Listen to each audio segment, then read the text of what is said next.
Assalamualaikum warahmatullahi wabarakatuh. Nama saya Hanafi Raflianto dari kelas 12 Teja 2 nomor absen 10. Kali ini saya akan membahas tentang sejarah pembangkit listrik di Indonesia.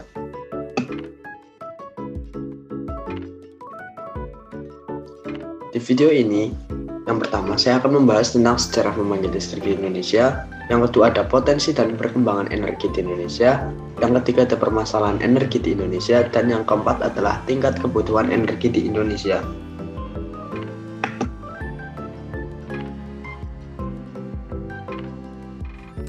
Yang pertama, sejarah pembangkit listrik di Indonesia. Sejarah pembangkit listrik. Penggunaan energi listrik di Indonesia memang merupakan hal yang masih baru di Indonesia karena energi ini dibawa oleh pihak kolonial Belanda yang menjadikan Indonesia sebagai negara jajahan. Sebelumnya, masyarakat Indonesia menggunakan penerangan dan memanfaatkan minyak nabati, akar, dan kayu-kayuan tertentu yang menyatu dengan alam.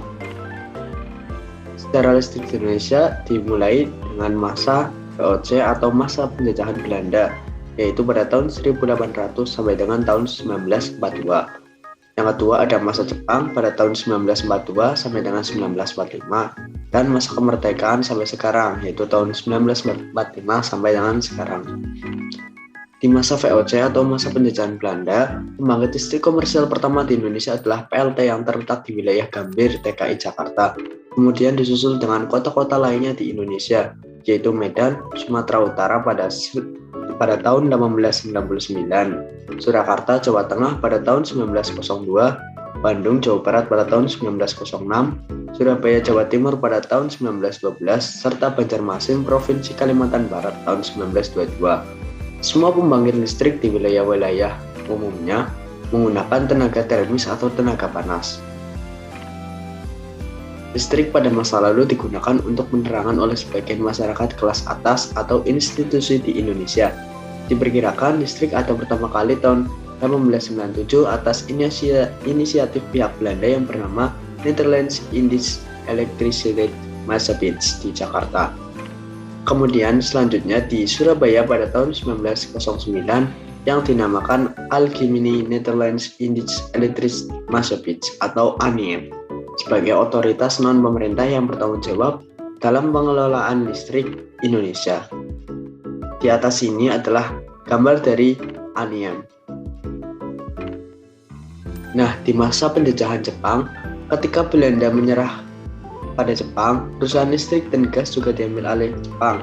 Lalu ketika Jepang juga jatuh di tangan sekutu dan proklamasi dilaksanakan, para pemuda dan buruh listrik serta gas mengambil alih perusahaan-perusahaan itu. Pada September 1945, perwakilan buruh listrik dan gas menghadap pimpinan KNI Pusat yang waktu itu dipegang oleh M. Kasman Singodimedjo. Mereka menyampaikan hasil perjuangan yang telah dilakukan. Akhirnya, delegasi buruh dan pimpinan KNI Pusat menghadap Presiden Soekarno untuk menyerahkan perusahaan-perusahaan listrik dan gas pada pemerintah Republik Indonesia. Kemudian, melalui penetapan Pemerintah Nomor 1 tahun 1945 tanggal 27 Oktober 1945, didirikan jabatan listrik dan gas di bawah Departemen Pekerja Umum dan Tenaga. Sehingga peringatan Hari Listrik Nasional tiap 27 Oktober ini mengambil momentum nasionalisasi perusahaan-perusahaan listrik dan gas yang direbut dari Jepang. Di atas ini adalah gambar dari peringatan Hari Listrik Nasional setiap tanggal 27 Oktober yang ke-75. Nah, yang kedua ada potensi dan perkembangan energi.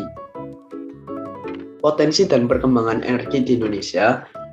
Potensi dan perkembangan energi di Indonesia masih sangat besar. Selain energi berbahan bakar fosil, Indonesia masih memiliki energi terbarukan yang sebenarnya dapat memenuhi kebutuhan energi masyarakat Indonesia, khususnya yang tinggal di wilayah-wilayah rural yang tidak bisa dialiri menggunakan sistem kabel atau wiring system.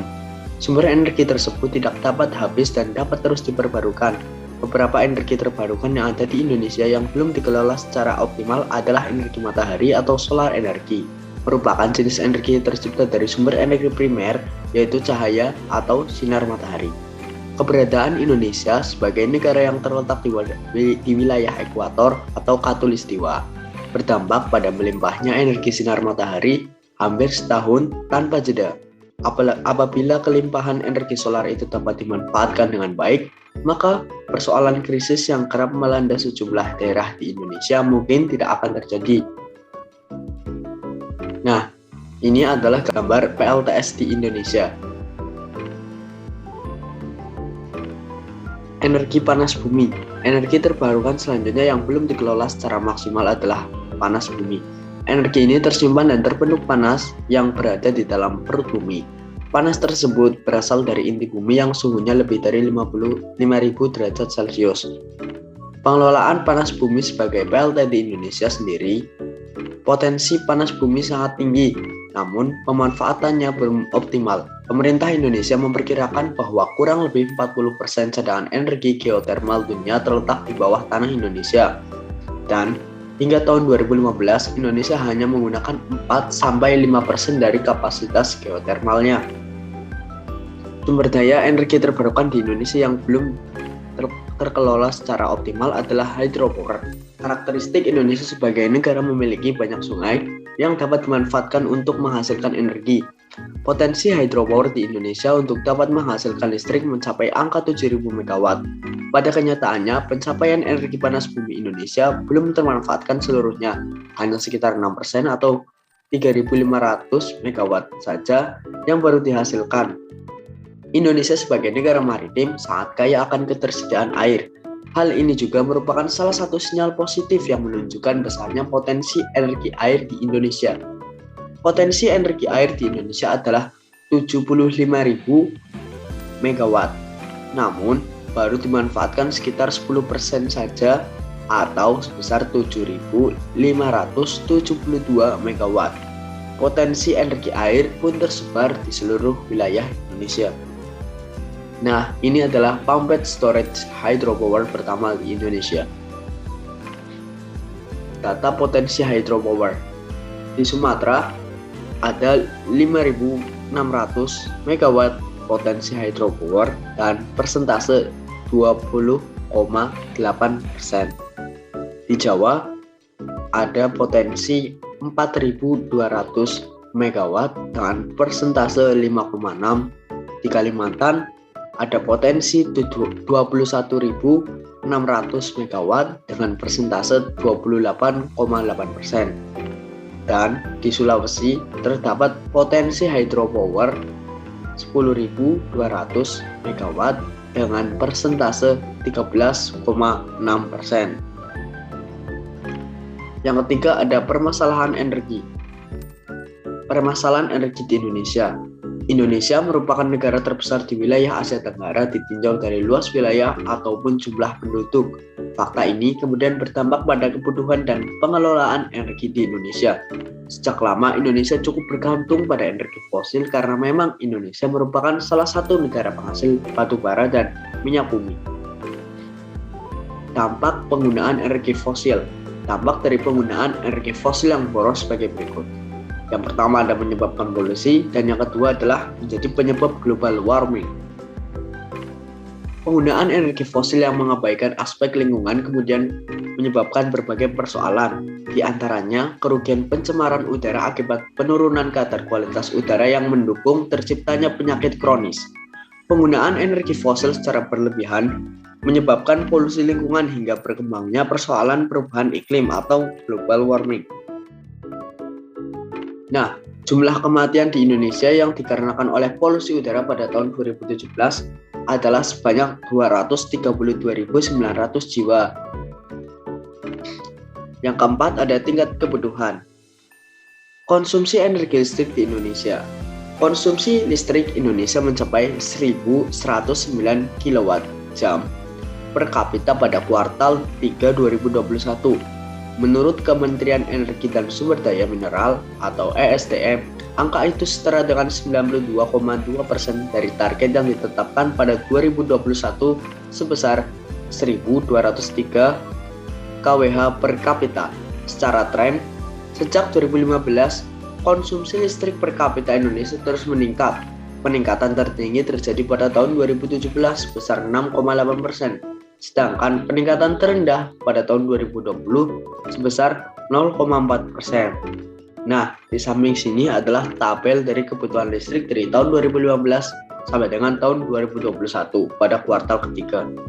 Di 2015 ada 910 kWh, di 2016 ada 956 kWh, di 2017 ada 1021 kWh, di 2018 ada 1064 kWh, di 2019 ada 1084 kWh, di 2020 ada 1089 kWh, dan di 2021 kuartal ketiga ada 1109 kWh.